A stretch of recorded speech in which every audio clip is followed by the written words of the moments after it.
Again, agriculture and housing. Meron pa pong apat.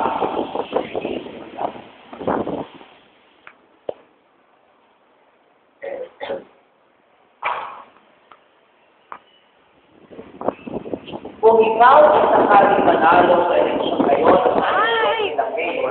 ano ang isang konkretong gawain na susulong mo at bibigyan ng agarang aksyon sa pagkakagulong ng agrikultura dito sa Cavite? Bakit ito ang iyong napili at ano may tutulong ito sa pagmulat ng ating bayan at sa mga mamamayan ng Cavite? Cavite. Hindi mo susunod. Ito sa puting ko na para sa buong lalawigan ng Cavite. Okay. Noong ako ko ay nanalo as mayor of town, ngayon para sa Cavite, mga 3 months from 4 months after our assumption into office, sabay ko kami nito ba yung nanalo ng 2011. Sabi ko ba ito? Sabi ko, Gog, mas iwan tayo ng legacy sa ating lalawigan. Nang kung saan, kahit wala lang tayo sa pwesto, nakikinabangan ng ating bayan ng ating lalawigan. Ang pinapropose ko noon is one dam. One big dam. Be it in the Marinas, Amadeo, or Silang.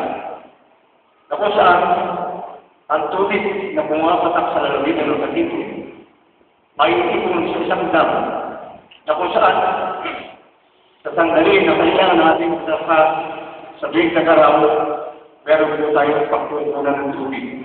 And at the same time, meron po pagkukunan ng tubig na gagamitin pangkuban ng ating mga katawan. May mga tubig na magagamit sa paglalaban ng ating mga damit sa pagpipatunan ng pangalang taon.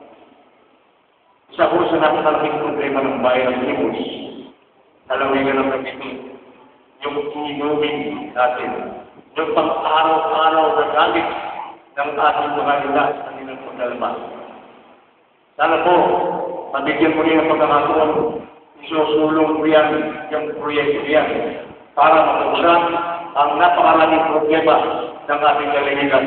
Baka, problema ng magsasaka, problema ng tubig na gamit sa ating mga bahay. Siguro po, sa pagkakataon ito, makapakinggan ang ating magiging na ito.